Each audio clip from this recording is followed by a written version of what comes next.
রাহিম। বাংলাদেশের সকল সরকারি ও বেসরকারি পলিটেকনিক ইনস্টিটিউটের ষষ্ঠ পর্ব ইলেকট্রিক্যাল টেকনোলজি ছাত্রছাত্রীবৃন্দ, আসসালামু আলাইকুম। ফেসবুক লাইভ ক্লাসে তোমাদের সকলকে স্বাগত জানাই। আমি প্রকৌশলী Mohammad Babur Ali, instructor electrical, Barishal polytechnic institute, Barishal. Facebook live ক্লাসের মাধ্যমে ষষ্ঠ পর্ব ইলেকট্রিক্যাল টেকনোলজির ছাত্রছাত্রীদের পাঠদানের সুযোগ প্রদানের জন্য মহান আল্লাহকে জানাই অশেষ অশেষ শুকরিয়া। আন্তরিকভাবে কৃতজ্ঞতা প্রকাশ করি বরিশাল পলিটেকনিক ইনস্টিটিউটের সম্মানিত অধ্যক্ষ সহ কারিগরি শিক্ষা অধিদপ্তরের ঊর্ধ্বতন কর্তৃপক্ষ এবং A2I এর সংশ্লিষ্ট সকল কর্মকর্তা বৃন্দের প্রতি। প্রিয় শিক্ষার্থীবৃন্দ, আমার পাঠদানের সাবজেক্টের নাম transmission and distribution of electrical power, সংক্ষেপে TD1, সাবজেক্ট কোড 66763। সহায়ক বই principal of power system, BK Mehta and Rohit Mehta. প্রিয় শিক্ষার্থীবৃন্দ, গত লাইভ ক্লাসে চ্যাপ্টার 6 থেকে স্যাগের উপরে বিস্তারিত আলোচনা ও ব্যাখ্যা করা হয়েছিল। গত লাইভ ক্লাসের পাঠদানের বিষয় ছিল 1 নম্বর ছিল সমউচ্চতা সম্পন্ন দুটি সাপোর্টের মধ্যবর্তী ঝুল সম্পর্কিত সমস্যার সমাধান। নাম্বার 2, সমউচ্চতার দুটি পোলের মধ্যবর্তী স্যাগ নির্ণয়ের সূত্রের প্রতিপাদন। নাম্বার 3, অসম উচ্চতা সম্পন্ন দুইটি সাপোর্টের মধ্যবর্তী ঝুল সম্পর্কিত সমস্যার সমাধান। প্রিয় শিক্ষার্থীবৃন্দ, আজকের অষ্টম লাইভ ক্লাসে চ্যাপ্টার 7 এবং 8 থেকে যে সকল বিষয় বিস্তারিত আলোচনা ব্যাখ্যা করা হবে সেগুলো হলো, অর্থাৎ আজকের পাঠদানের পরিচিতি। 1 নম্বর, number 1, transmission oblique distribution line জরিপের কাজে ব্যবহৃত জরিপ ইনস্ট্রুমেন্টের তালিকা। নাম্বার 2, কয়েকটি জরিপ ইনস্ট্রুমেন্টের ব্যবহার। Number 3, suspension type insulator string এর প্রতি ইউনিটের আড়াইতে ভোল্টেজ ডিস্ট্রিবিউশনের সমীকরণ নিরূপণ। নাম্বার 4, স্ট্রিং দক্ষতা উন্নয়নের বিভিন্ন প্রকার পদ্ধতির সংক্ষিপ্ত ব্যাখ্যা। নাম্বার 5, স্ট্রিং দক্ষতা এবং স্ট্রিং এর ভোল্টেজ ডিস্ট্রিবিউশন সম্পর্কিত সমস্যার সমাধান।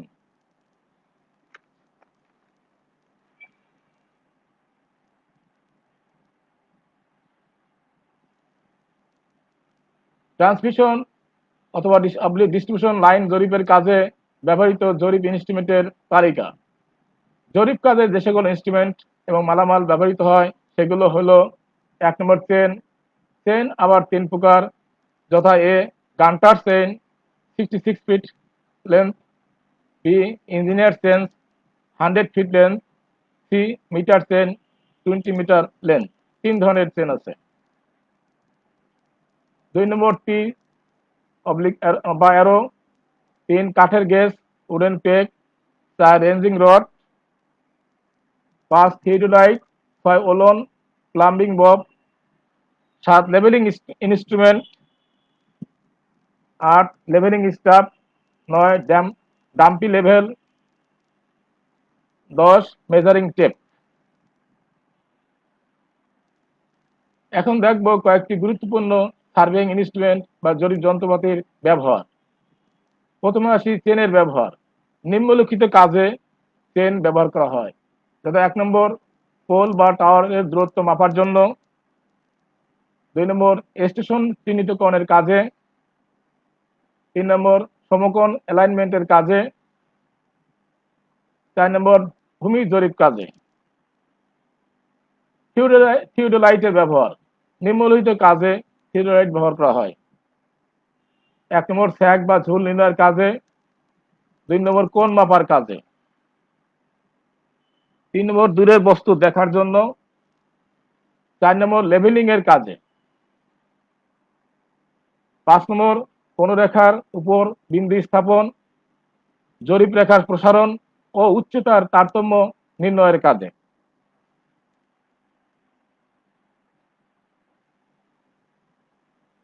ওলন বা প্লাম্বিং বব এর ব্যবহার। নিম্নলিখিত কাজে ওলন ব্যবহার করা হয়, যথা 1, রেঞ্জিং রড ঠিক রাখার জন্য। 2 কোনো বস্তুর যথাযথ উল্লম্ব নির্ধারণের জন্য। 3 থিওডোলাইট ইনস্ট্রুমেন্টকে স্টেশন বিন্দুর উপর স্থাপনের কাজে। রেঞ্জিং রডের ব্যবহার কোনো লাইনকে প্রসারিত করার কাজে কিংবা কোনো স্টেশনকে ভালোভাবে চিহ্নিত করার কাজে রেঞ্জিং রড ব্যবহার করা হয়। লেভেলিং স্টাফ আনুভূমিক দৃষ্টিরেখার উচ্চতা সরাসরি নিশ্চিত করার কাজে লেভেলিং স্টাফ ব্যবহার করা হয়।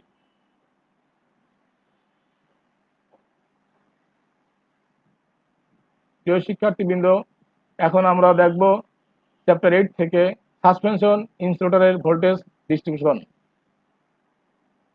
সাসপেনশন ইনসুলেটরের ক্ষেত্রে একাধিক সিনেমাটিক ডিস্ক কোনো ধাতব লিঙ্কের মাধ্যমে সিরিজে সংযুক্ত করে স্ট্রিং বা মালা তৈরি করা হয়। ফলে প্রতিটি সিনেমাটিক ডিস্ক এর উভয় পার্শ্বে ধাতব লিঙ্ক থাকার কারণে প্রতিটি ডিস্ক ক্যাপাসিট্যান্স সৃষ্টি করে।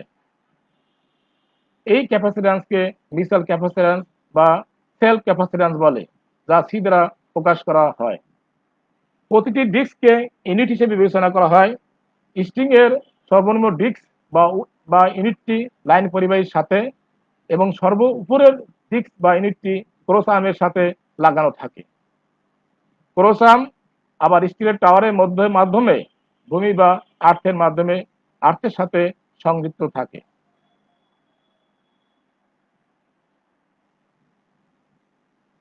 চিত্রে 3 ইউনিট বিশিষ্ট একটি স্ট্রিং দেখানো হলো।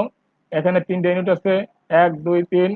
উপরে ইউনিটের ভোল্টেজ V1, মাঝেরটা V2, শেষেরটা V3। সেটার সাথে পরিবাহী থাকে, কন্ডাক্টর নিচে থাকে, কন্ডাক্টর লাগানো থাকবে। এখন যদি শুধুমাত্র মিউচুয়াল ক্যাপাসিট্যান্স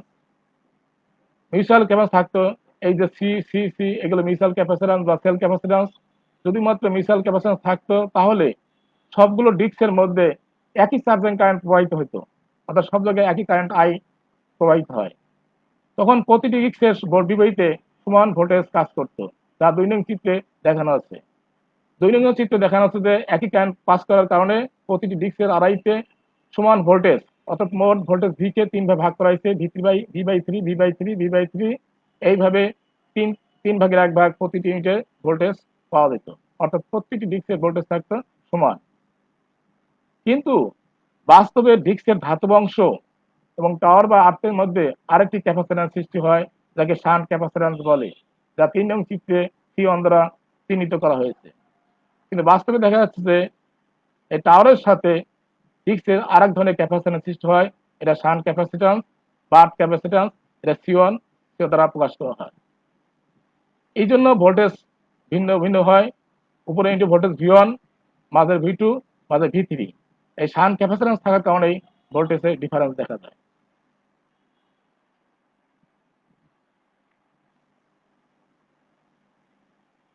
শান্ট ক্যাপাসিট্যান্স কারণে স্ট্রিং এর চার্জিং কারেন্ট সর্বত্র সমান থাকে না, ফলে স্ট্রিং এর প্রতি ডিস্কের ভোল্টেজ সমান থাকে না।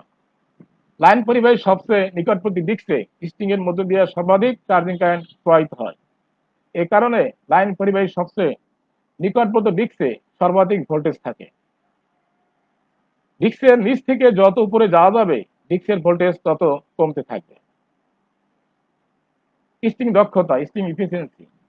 আমরা জানি শান্ট ক্যাপাসিট্যান্সের কারণে স্ট্রিং এর সকল ডিস্ক বা সকল ইউনিটের ভোল্টেজ সমান হয় না। পরিবাহীর সবচেয়ে নিকটবর্তী ডিস্কে অন্য ডিস্ক থেকে বেশি ভোল্টেজ থাকে। ভোল্টেজের এই অসম বন্টনকে স্ট্রিং এর দক্ষতা হিসেবে প্রকাশ করা হয়। অর্থাৎ স্ট্রিং দক্ষতা পাই সমগ্র স্ট্রিং এর আরআই ভোল্টেজ বাই এন ইন্টু পরিবাহীর সবচেয়ে নিকটবর্তী ডিস্কের আরআরই ভোল্টেজ। এন হচ্ছে স্ট্রিং এর ডিস্কের সংখ্যা। স্ট্রিং এর দক্ষতা যত বেশি হবে, ভোল্টেজের বন্টন তত সুষম হবে। এই জন্য স্ট্রিং এর বিভিন্ন ডিস্কের ভোল্টেজের অসমতা কমানোর জন্য স্ট্রিং এর দক্ষতা উন্নীত করা আবশ্যক।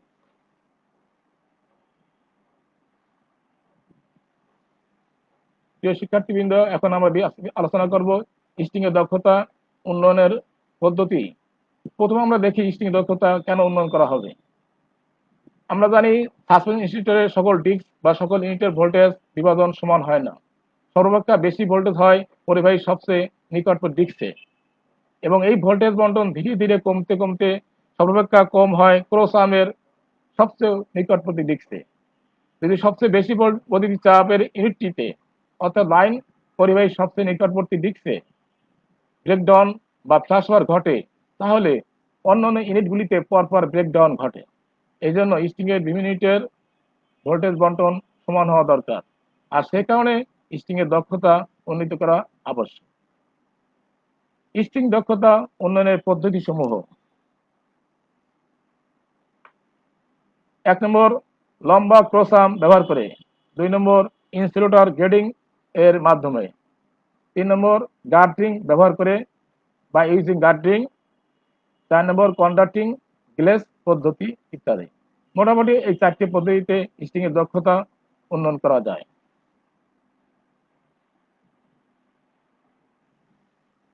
প্রিয় শিক্ষার্থীবৃন্দ, এখন আমরা দেখব লম্বা ক্রোসাম ব্যবহার করে কিভাবে স্ট্রিং এর দক্ষতা উন্নয়ন করা যায়। স্ট্রিং দক্ষতার মান নির্ভর করে শান্ট ক্যাপাসিট্যান্স এবং মিউচুয়াল ক্যাপাসিট্যান্সের অনুপাত কে এর উপর। এই অনুপাত কে এর মান যত কম হবে, স্ট্রিং দক্ষতার মান তত বেশি হবে, ভোল্টেজ বন্টন তত সুষম হবে। শান্ট ক্যাপাসিট্যান্সের মান কমিয়ে অনুপাত কে এর মান কমানো যায়। শান্ট ক্যাপাসিট্যান্সের মান কমাতে হলে ক্রোসাম এবং টাওয়ারের মধ্যবর্তী দূরত্ব বৃদ্ধি করতে হবে।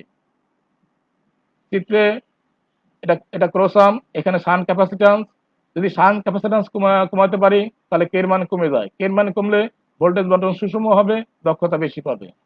এখন দেখা যাচ্ছে যে এই শান্ট ক্যাপাসিট্যান্স মান বৃদ্ধি করতে হলে দূরত্ব বাড়াইতে হবে, সেক্ষেত্রে লম্বা ক্রোসাম ব্যবহার করতে হবে। এই কথাই ব্যাখ্যা করা হয়েছে যে এই দূরত্ব বৃদ্ধি করতে হলে অপেক্ষাকৃত লম্বা ক্রোসাম ব্যবহার করতে হবে, কিন্তু বাস্তবে খরচ এবং টাওয়ারের মজবুততা বিবেচনা করলে বেশি লম্বা ক্রোসাম ব্যবহার করা যায় না। এই পদ্ধতিতে কে এর মান 0.1 পর্যন্ত করা যায়। অর্থাৎ লম্বা ক্রোসাম ব্যবহার করলে টাওয়ারের হাইট বড় করতে হয়, মজবুত করতে হয়, এই জন্য বেশি লম্বা ক্রোসাম ব্যবহার করা যায় না। কিন্তু লম্বা ক্রোসাম ব্যবহার করলে আমরা শান্ট ক্যাপাসিট্যান্স মান কমাতে পারি, তখন কে এর মান কমে যায়, ভোল্টেজ বন্টন সমান হয়, কাছাকাছি হয়, ভোল্টেজ স্ট্রিং এর দক্ষতা বৃদ্ধি পায়।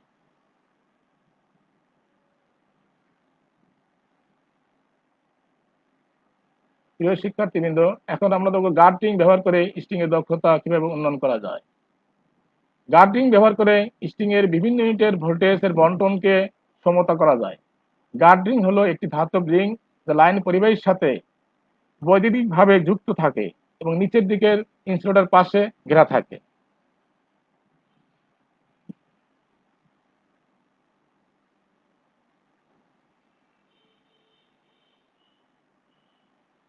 গার্ডিং এর কারণে ইনসুলেটরের ধাতব অংশ এবং গার্ডিং এর মধ্যে ক্যাপাসিট্যান্স সৃষ্টি হয়। চিত্রে একটা গার্ডিং দেখানো আছে, এটা গার্ডিং। এই গার্ডিং এর কারণে ইনসুলেটরের ধাতব অংশতে এই ক্যাপাসিট্যান্স C3, C2, C3 সৃষ্টি হয়েছে। গার্ডিং এমন ভাবে বসানো থাকে যে গার্ডিং এর কারণে যে চার্জিং কারেন্ট প্রবাহিত হয়, সেটি যেন শান্ট ক্যাপাসিট্যান্স জনিত কারেন্টের প্রবাহের সমান হয়। এক্ষেত্রে I1 আমরা জানি যে এই মোট কারেন্ট এখানে আসার পরে শান্ট ক্যাপাসিট্যান্স কারেন্ট চলে যাওয়ার পরে কারেন্ট অসম হয়। এখানে দেখা যাচ্ছে যে শান্ট ক্যাপাসিট্যান্স যতটুকু কারেন্ট বেড়ে যাবে, ঠিক একই পরিমাণ কারেন্ট গার্ডিং এর কারণে আসতে হবে, তাহলে মোট কারেন্ট ঠিক থাকবে। ঠিক একইভাবে এখানে আসার পরে শান্ট ক্যাপাসিট্যান্স যদি I1 বেড়ে যাচ্ছে, কিন্তু এই এই পয়েন্টে আবার I'1 আসছে, তাহলে মোট কারেন্ট ঠিক থাকবে। এই কথাই ব্যাখ্যা করা হয়েছে যে ক্ষেত্রে I1 ছোটতর I1 সমান I1 প্রাইম এবং I2 সমান I'2 হবে। ফলে স্ট্রিং এর ইউনিটে একই চার্জিং কারেন্ট প্রবাহিত হবে। অর্থাৎ এই পয়েন্টে যে কারেন্টটা বেরিয়ে যাবে, ঠিক একই পরিমাণ কারেন্ট গার্ডিং থেকে আসতে হবে। যেহেতু স্ট্রিং এর প্রতিটি ইউনিটের ক্যাপাসিট্যান্স মান সমান, সেহেতু সব ইউনিটের মধ্যে একই চার্জিং কারেন্ট প্রবাহিত হওয়ার কারণে প্রতি ইউনিটের বিপরীতে সমান ভোল্টেজ থাকবে। এভাবে গার্ডিং ব্যবহার করে আমরা স্ট্রিং এর দক্ষতা বৃদ্ধি করতে পারি।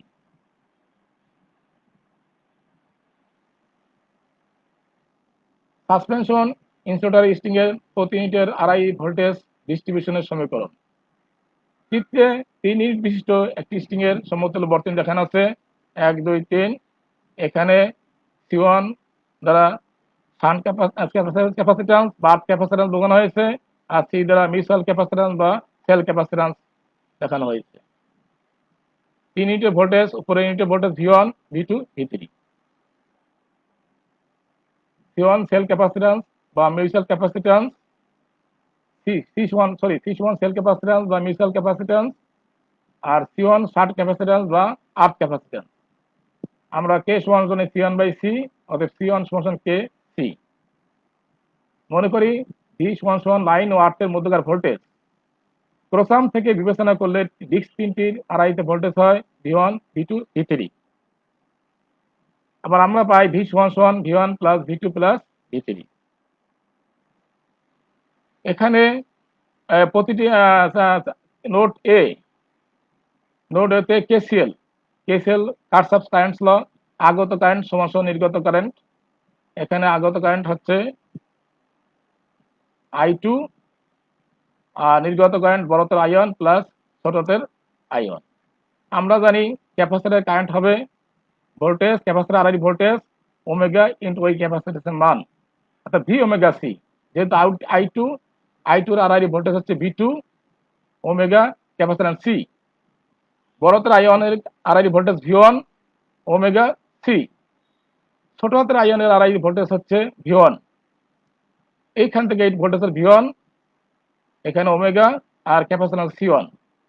অনুরূপভাবে এই C1 এর ভোল্টেজ হচ্ছে V1, এই C2 এর ভোল্টেজ হচ্ছে, এই C1 এর ভোল্টেজ, দ্বিতীয় C1 এর ভোল্টেজ হচ্ছে V1 প্লাস V2, তৃতীয় C1 এর ভোল্টেজ হচ্ছে V1 plus V2 plus V3, কারণ এখানে আর্টের সাথে কানেক্টেড করা আছে। আর এই সি ভর্তিটি ভোল্টেজ, এর ভোল্টেজ V1, এর ভোল্টেজ V2, এর ভোল্টেজ V3। আমরা পাই V2 ওমেগা সি সমান V1 omega C, V1 omega C1 ছিল, C1 এর মানে KC। উভয় পক্ষতে আমরা ওমেগা সি বাদ দেই, তাহলে পাই V2 সমান V1 plus V1 K, V1 common গেলে 1 প্লাস K, অর্থাৎ V2 সমান পাই V1 1 প্লাস K, সমীকরণ 1।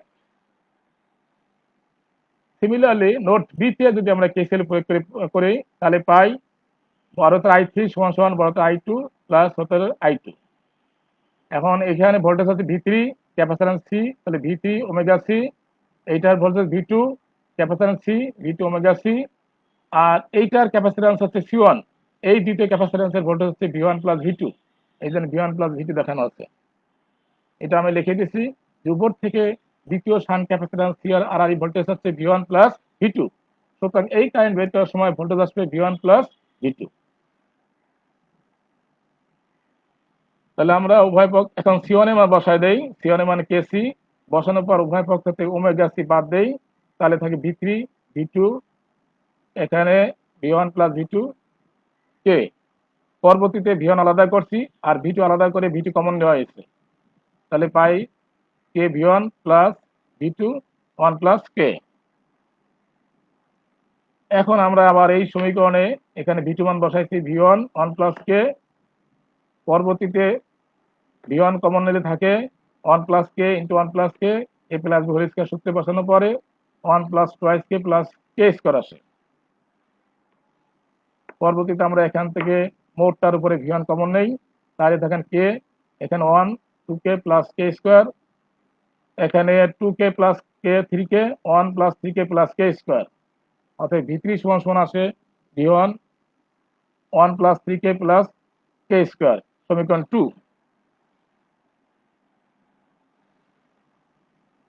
আমরা জানি পরিবাহী আর্থের মধ্যকার ভোল্টেজ V সমান হবে V1 plus V2 plus V3, V2 মান V3 মান। পরে আবার আমরা V1 কমন নিছি, V1 কমন নিয়ে পাই V3 plus 4K plus K square, এখান থেকে আমরা মিডিল টার্ম ফ্যাক্টর ভাঙিয়ে পাই 1 plus K into 3 plus K, অতএব V1 সমান আসে V by 1 plus K into 3 plus K। এটা আমরা উল্টায় ইনভার্স উল্টা দিক নিয়ে আমরা এই কাজ সমান উল্টা দিক নিয়ে আমরা পাই, অতএব V1 সমান পাই V1 plus K by into 3 plus K, number 3 সমীকরণ। এখন সমীকরণ 1 2 3 থেকে আমরা পাই, সমীকরণ 3 থেকে পাই V1 সমান V এত 1 নম্বর সমীকরণ V2 বাই 1 বাই K, আর 2 নম্বর সমীকরণ V3 বাই 1 plus 3K plus K square. সুতরাং 3 ইউনিটের স্ট্রিং এর ক্ষেত্রে উপর দিক থেকে বিবেচনা করলে প্রথম ইউনিটের ভোল্টেজ V1 সমান এত, V2 সমান এত পাই, আর V3 সমান পাই এই V1 into 1 plus 3k plus k square. প্রিয় শিক্ষার্থীবৃন্দ, এখন আমরা দেখব 4 ইউনিটের ডিস্কের ভোল্টেজ ডিস্ট্রিবিউশন। চিত্রে একটি 4 ইউনিটের ভোল্টেজ ডিস্ট্রিবিউশন দেখানো আছে।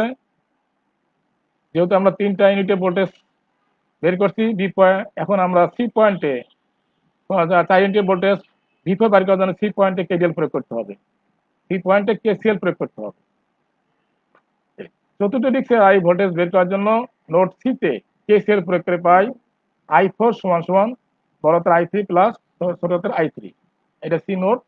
এই I4 আগত কারেন্ট, নির্গত কারেন্ট বড়তের I3 আর ছোটতের I3, তাহলে আগত কারেন্ট সমান নির্গত কারেন্ট।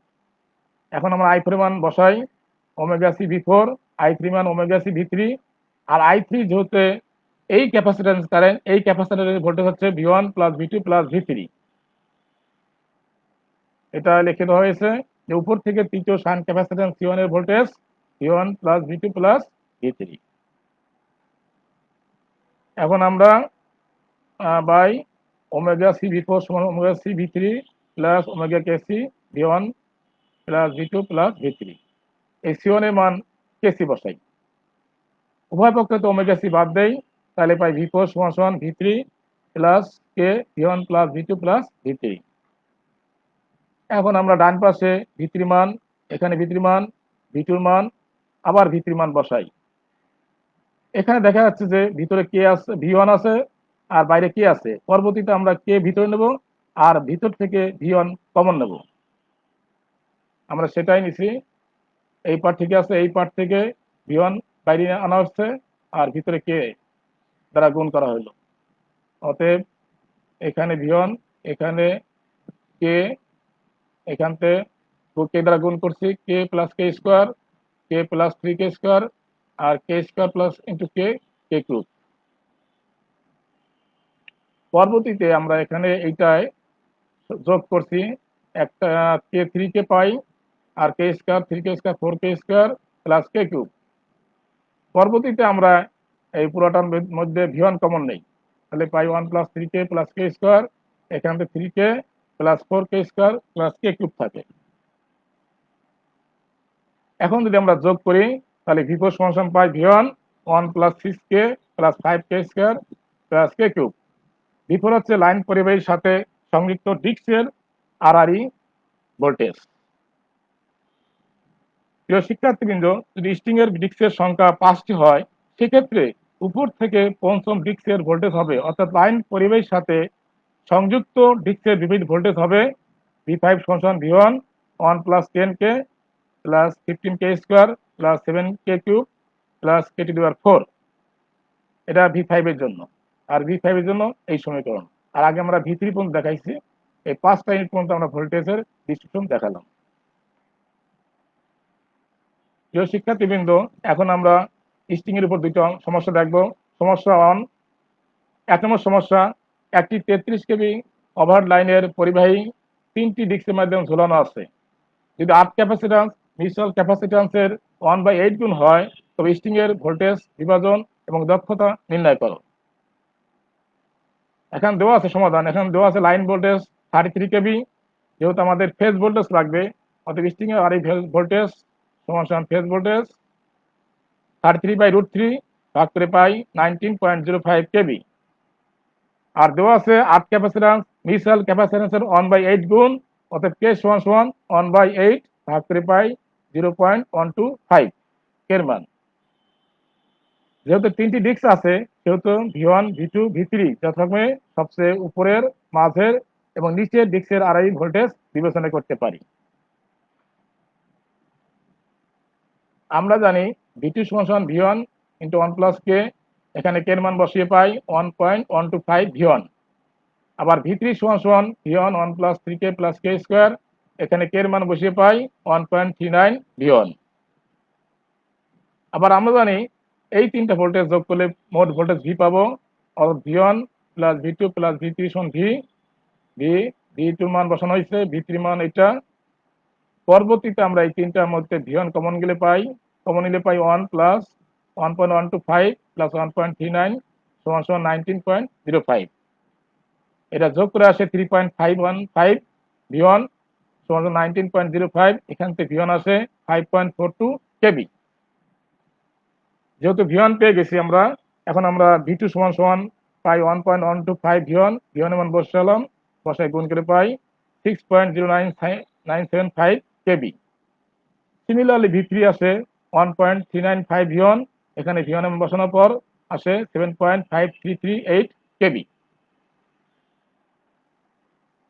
অর্থাৎ V1 এত পেলাম, V2 এত, V3 এত, 3টি ইউনিটের voltage distribution.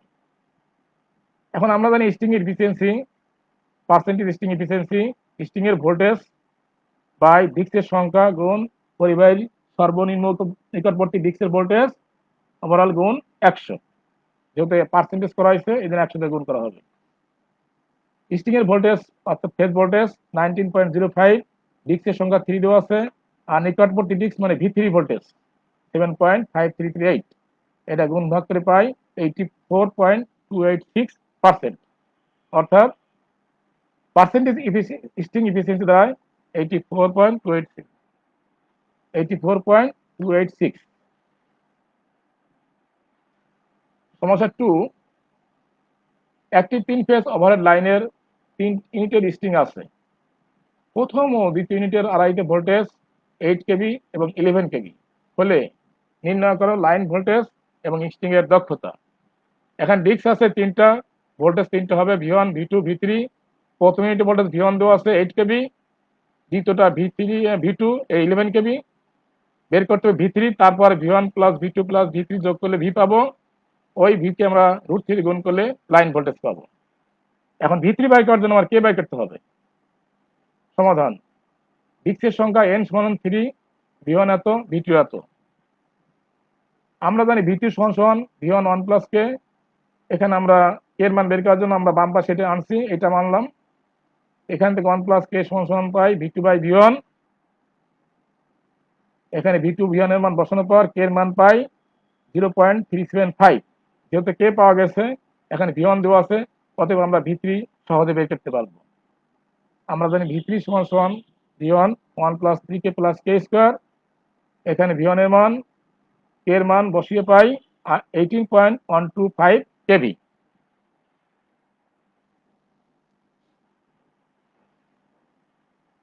Voltage between line and conduct earth VP V1 plus V2 plus V3, তিনটে ভোল্টেজ মান বসিয়ে পাই 37.125 কেভি।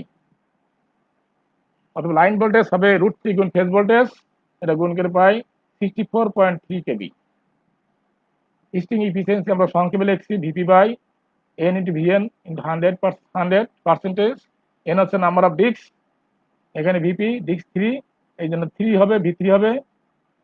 পরবর্তী ভিপি হলো 37.125 আর 3 V3 হচ্ছে 18.125। এটা বসিয়ে গুণ ভাগ করে পাই আমরা 68.28%। অর্থাৎ স্ট্রিং এফিসিয়েন্সি 68.28%। প্রিয় শিক্ষার্থীবৃন্দ, আজকে লাইভ ক্লাস শেষে তোমাদের হোমওয়ার্ক হিসাবে চ্যাপ্টার 8 থেকে 2টি গাণিতিক সমস্যা নির্বাচন করা গেল। এখন দেখা যাক সমস্যা দুটি কি কি। সমস্যা 1, 1 নম্বর সমস্যা, একটি সাসপেনশন স্ট্রিং এ 4টি ডিস্ক আছে। দ্বিতীয় এবং তৃতীয় ডিস্কের আড়াই ভোল্টেজ যথাক্রমে 13.2 কেভি এবং 18 কেভি হলে লাইন ভোল্টেজ এবং স্ট্রিং এর দক্ষতা নির্ণয় করো।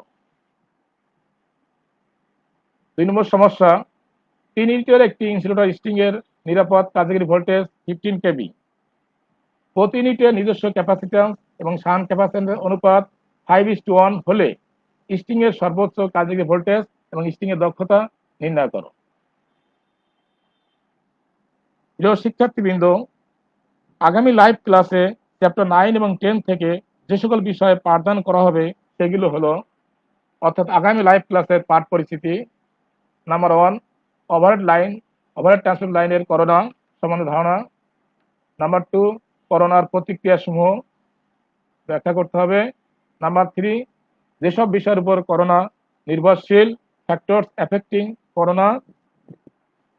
নাম্বার 4, করোনার সুবিধা এবং অসুবিধা সমূহ। নাম্বার 5, করোনা পাওয়ার লসের সমস্যাবলী। নাম্বার 6, ওভার লাইনের পোল স্থাপন পদ্ধতি। নাম্বার 7, চিত্র সহ স্টেজ সেটের বিভিন্ন উপাংশের পরিচিতি। প্রিয় শিক্ষার্থীবৃন্দ, আগামী লাইভ ক্লাসে তোমাদের সকলের অংশগ্রহণ একান্তভাবে কাম্য। মহান রাব্বুল আলামিন আমাদের সবাইকে সুস্থ রাখুন, ভালো রাখুন, এই কামনা করে আজকের মতো এখানেই শেষ করছি। আল্লাহ হাফেজ।